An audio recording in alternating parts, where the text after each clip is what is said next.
প্রিয় দর্শক, আসসালামু আলাইকুম। আমি ফাতেমা বলছি নারায়ণগঞ্জ থেকে। সবাইকে দুঃখের সাথে জানাচ্ছি আজকের এই ভিডিও। আজকের বললে ভুল হবে, এই ভিডিওটা আমার 3 দিন আগের করা, আজকে আপলোড দিতেছি। এই যে ডাইরেক্ট অ্যাকশন জি বলতেছে, এরকমভাবে বিএনপির মানুষকে কি ডাইরেক্ট অ্যাকশন নিতে বলছে? কারণ এই জন্য তো ছাত্র আন্দোলন হয় না, আমাদের ছেলেমেয়েরাই তো ছাত্র আন্দোলন করেছে, তাই না? এই যে মিছিলটা যে যাইতেছিল, সেটা যেদিন প্রধানমন্ত্রী পদত্যাগ করলো সেদিন আসরের সময় এই ভিডিওটা আমি করেছি। সন্ধ্যার দিকে আমাদের দোকান বন্ধ করে দেওয়া হয়। আমার হাজব্যান্ড রাজনীতি করে নেয়, দল করেছে। দল তো সবাই করতে পারে, বিএনপি আওয়ামী লীগ দল কে না করে বলেন তো? এই জন্য তো সাধারণ ব্যবসায়ীদের দোকানপাট বন্ধ করে দেওয়া যায় না, তাই না? যারা দলীয়ভাবে রাজনীতি করেছে তাদের বাড়িঘর হামলা হয়েছে, ভাঙচুর করেছে, সেটার ব্যাপার আলাদা। কিন্তু যারা সাধারণ, তাদের যে উপরে হামলা বা তাদের কাছ থেকে চাঁদা চাওয়া, ফিটিংস খাওয়া, বাড়িঘর লুটপাট করা, এসব কিন্তু ঠিক না, তাই না? আমাদের মতো সাধারণ অনেক মানুষই কিন্তু ক্ষতিগ্রস্ত হয়েছে। আসলে আমাদের যাই টাকা পয়সা, সেগুলো কিন্তু হক সহিভাবে হালালভাবে নিজেদের পরিশ্রমের টাকা পয়সা। কারোটা লুটপাট করে, রাজনীতি করে, চাঁদা নিয়ে এরকম ধরনের টাকা পয়সা না। তাহলে আমরা কিভাবে সেগুলো মেনে নিব আর সহ্য করব? আসলে এগুলো এলাকার কিছু ফাতরা পোলাপাইন, বকাটে পোলাপাইন ছাড়া দলীয় কোনো ভালো লোক এগুলো করতে বলে না। যাই হোক, পরিস্থিতি এখন স্বাভাবিক হয়েছে, আল্লাহর রহমতে আরও ভালো হবে সামনের দিনগুলো ইনশাল্লাহ। আল্লাহর উপর ভরসা আছে, কারণ যারা ভালো, যারা কারো কখনো ক্ষতি করে না, তাদের কোনো দিন কেউ ক্ষতি করতে চাইলেও করতে পারবে না, উপরওয়ালা আছে।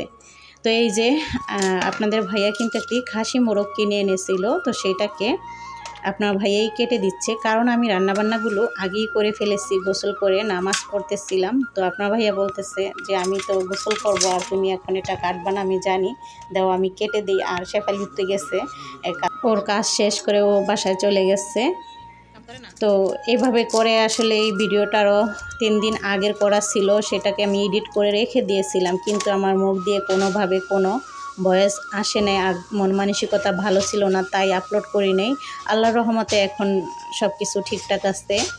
তো মানুষ কিন্তু বোঝে ভালো মন্দ, ভালো কারা মন্দ করা, সেই সব বিবেচনা করেই কিন্তু সব কিছু করে। ওই যে বললাম, কিছু ছেলেরা আছে বোঝে না, তারা কিন্তু আসলে মূলত যারা দলীয় লোক, যারা গণ্যমান্য মানুষ, তারা বোঝে কে ভালো কে মন্দ। তো সেই সব বিবেচনা করে কিন্তু আপনার ভাইয়ার ব্যবসা প্রতিষ্ঠান খুলে দিয়েছে, আর আল্লাহর রহমতে এখন করতেছে, সব কিছুই স্বাভাবিক হয়েছে। যে ছেলেগুলো না বোঝে, না শুনে আর কি করছিল, তাদের শাসন করা হয়েছে। সব দিকেই কিন্তু ভালো মানুষ মন্দ মানুষ মিলিয়েই আছে, আর সব দলের ভিতরেই কিন্তু ভালো মন্দ মিলিয়ে মানুষ আছে, এই নিয়েই কিন্তু জীবনযাপন। এই জন্য যে একজনের উপর অকারণে জুলুম করা, এটা উচিত না।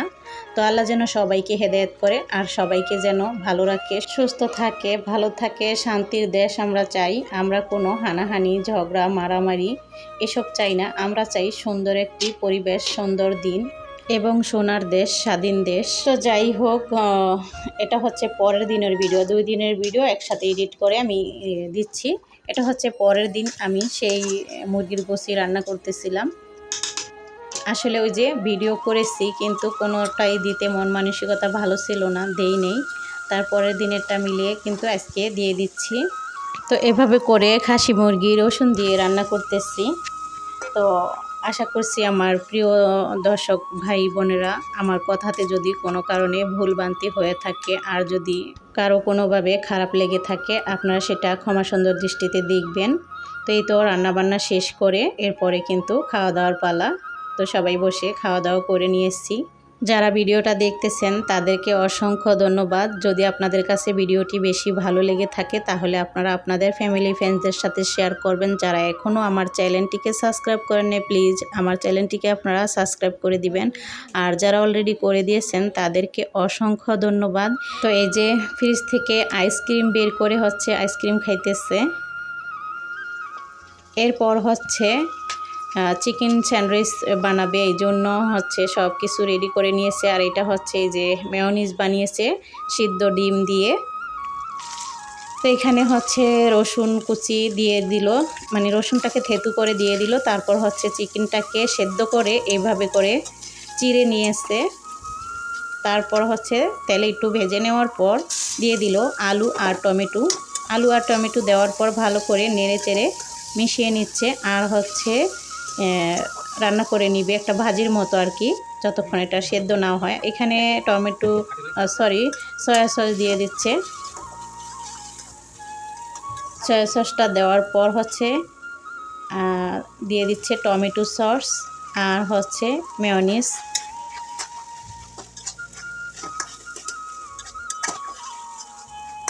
দিয়ে ভালো করে মিশিয়ে নিচ্ছে। আসলে যখন আলুটা সেদ্ধ হয়ে যাবে তখনই কিন্তু এটা মিলাতে হবে। তারপর হচ্ছে যেভাবে করে মাঝখানে পাউরুটির মাঝখানে দিয়ে তারপর হচ্ছে এভাবে করে প্রত্যেকটাকে ভেজে নিবে। আসলে এভাবে খেতে কিন্তু অনেক ভালো লাগে, এটা খেতে অনেক সুস্বাদু হয়। একবার খেলে বারবার খেতে মন চাইবে।